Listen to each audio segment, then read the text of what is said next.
Assalamualaikum, halo semuanya. Hari ini saya akan membahas materi mengenai siklus nitrogen. Simak video ini sampai selesai ya. Nah, di sini ada gambar mengenai siklus nitrogen.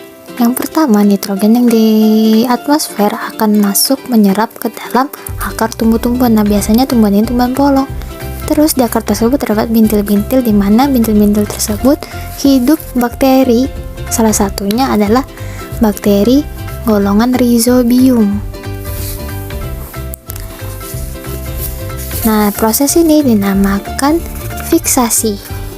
Nah, fiksasi sendiri berguna atau bertujuan di mana nitrogen tersebut akan digunakan oleh tumbuhan untuk proses fisiologis atau metabolisme tumbuh-tumbuhan. Jika kita bagankan, fiksasi sendiri adalah nitrogen yang akan bersimbiosis dengan tumbuh-tumbuhan melalui bakteri yang ada di akar tumbuh-tumbuhan tersebut. Nah, selanjutnya setelah fiksasi ada gambar berupa tumbuhan dan hewan. Ketika tumbuhan dan hewan ini mati atau punah, akan diuraikan dengan dekomposer. Nah, dekomposer ini ada dua, ada bakteri, ada juga jamur. Nah, biasanya untuk mengurai jasad hewan itu dengan bakteri, sedangkan jamur itu untuk mengurai tumbuhan. Nah, biasanya bisa berupa aerob ataupun anaerob. Kalau aerob itu memerlukan oksigen, sedangkan anaerob tidak memerlukan oksigen.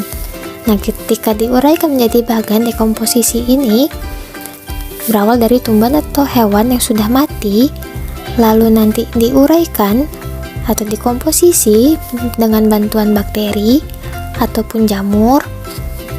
Nah, ketika setelah dikomposisi tadi, jasad tersebut akan menjadi senyawa organik. Nah, senyawa organik ini nantinya berfungsi atau berperan juga di proses nitrifikasi. Oke, pada proses selanjutnya, senyawa organik tadi akan mengalami proses amonifikasi, yang dimana senyawa organik akan berubah menjadi amonia. Nah, amonia akan berubah menjadi nitrit dengan bantuan bakteri. Bakteri tersebut bernama bakteri Nitrosomonas. Ketika sudah berubah menjadi nitrit, maka akan berubah lagi menjadi nitrat dengan bantuan bakteri juga, dengan bakteri bernama Nitrobacter. Nah, dalam proses ini dinamakan proses nitrifikasi. Jika kita bagankan, proses nitrifikasi itu diawali dengan senyawa organik yang kita dapatkan dari proses dekomposisi, atau juga bisa kita dapatkan dari fiksasi seperti yang bagan sebelah kiri. Lalu senyawa organik tersebut akan kita ubah menjadi amonia. Setelah berubah menjadi amonia, kita ubah lagi menjadi nitrit dengan bantuan bakteri Nitrosomonas. Lalu setelah berubah menjadi nitrit, kita akan ubah lagi menjadi nitrat dengan bantuan bakteri Nitrobacter. Nah, kurang lebih seperti inilah gambaran proses nitrifikasi. Oke, kita masuk ke tahapan akhir, di mana nitrat yang sudah kita dapatkan dari proses nitrifikasi akan langsung digunakan dalam dua hal.